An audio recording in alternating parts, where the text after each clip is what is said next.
Pretty good.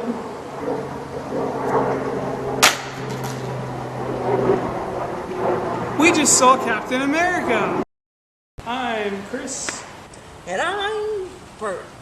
We just saw Captain America 3, Woohoo. Civil War, Part 1. Don't sound so excited. I liked this movie. Me too. You should see this movie. This is one of the best Marvel movies. End review. You should see this movie. I think the best compliment I can give this movie is that it made me like Ant-Man. The Ant-Man movie sucked, and I hated Ant-Man in it. And in this movie, everybody had such a distinct character that I found myself really actually caring about Ant-Man. And that goes for everybody involved. I usually don't care about Scarlet, the Black Widow. I usually don't care about Hawkeye. I just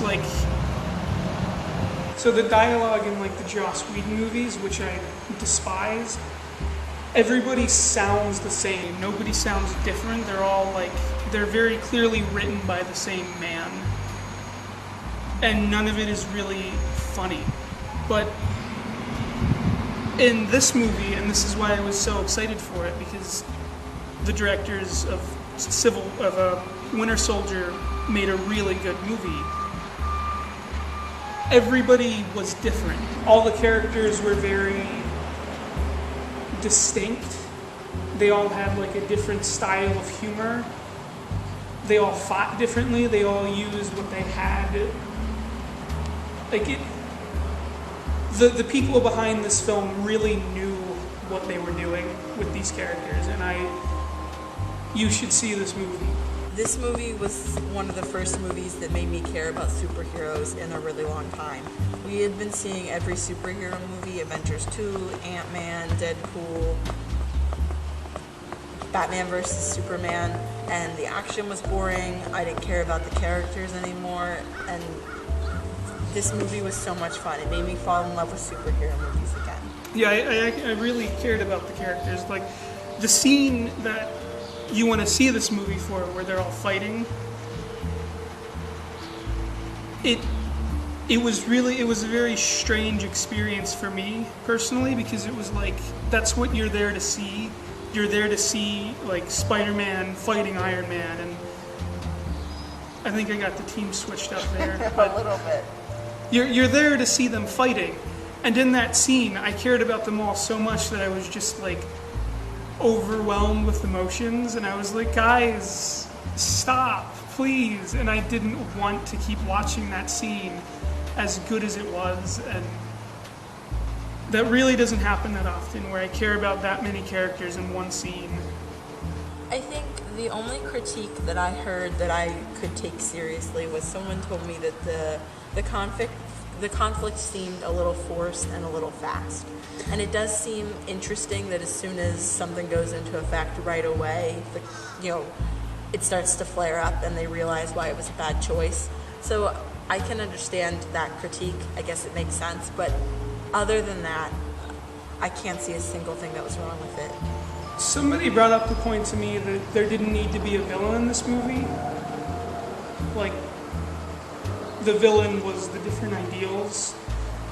And I think I would agree with that if it wouldn't be for the fact that this is still first and foremost a Captain America film. So there's more going on than just the Avengers. Yeah. So they kind of needed to have a villain throughout the whole thing to tie it all together. And I really liked the villain. I really liked how they so clearly are disgusted by what Joss Whedon did, that they were kind of making fun of what he had happen in the other two films by having a villain come out of the ending scene of Age of Ultron. I thought that was really neat. I don't even remember the plot of Age of Ultron. I saw that movie 2 times. Tony Stark was like, hey, there's an ultimate power in this magic cube. I'm going to turn it into a robot. And then the robot's like, hey, Tony Stark, you used to be a bad guy. That means I need to kill all humanity.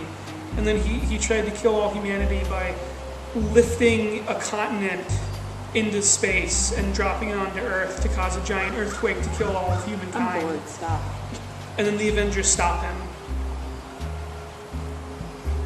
And that's the plot of the Avengers 2. I think my point more is that that movie had no effect on me whatsoever.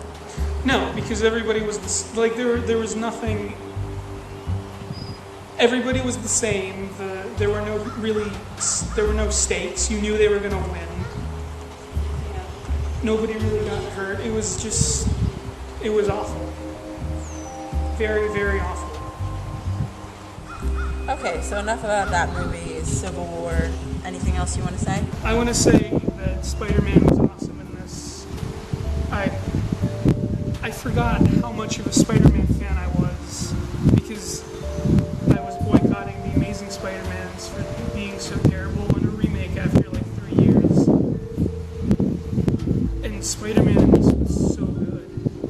It makes me excited. Black Panther was really good too. I'm really happy that they ditched Joss Whedon and are giving these guys the big films, the big team films. Like they're doing Infinity Wars with this, the next one. And they'll make them great. Yes.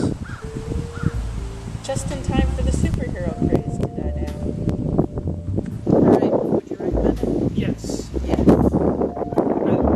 The pacing was weird. I noticed there were some scenes in the beginning where it was kind of I understood why they needed to be there, but it just made it drag a little bit. I don't think I felt that way. I think I was pretty into the movie the whole time. Yes, but I think if I see it again, there'll definitely be an instance or two where I'm bored. Yeah, that's true.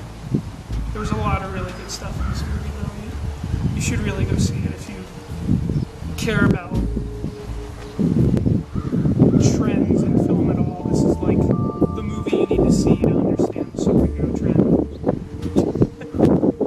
What? Have anything else to add? Yeah, I loved it. Is it your favorite Marvel movie? Oh, that's a hard thing to say.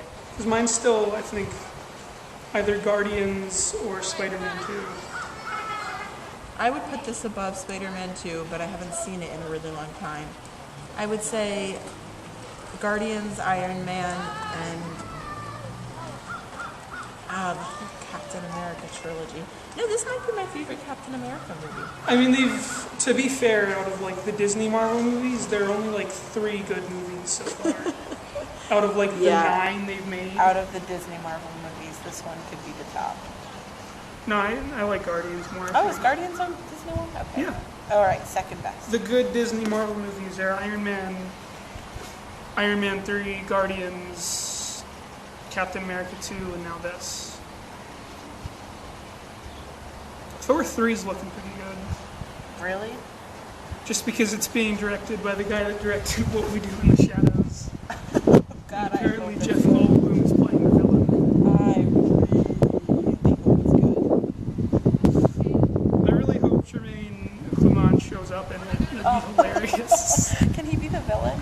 Can he be the villain? No, Jeff Goldblum's the villain. Who's that? You don't know who Jeff Goldblum is? I do, but not. He's the old guy in the trailer for the Independence Day sequel. He was in the Grand Budapest Hotel. He was the lawyer. Yes.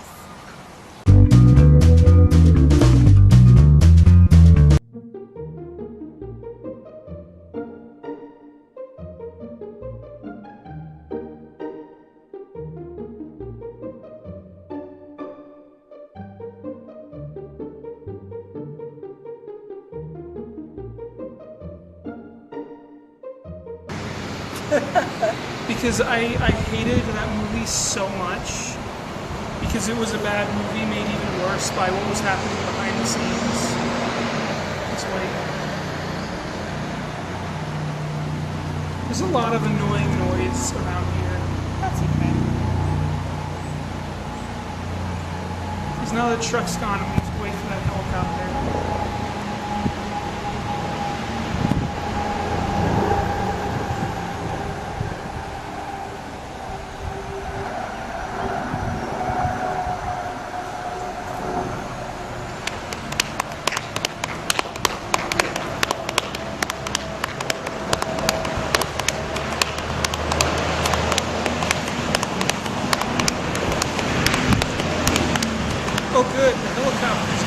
cement truck is driving by.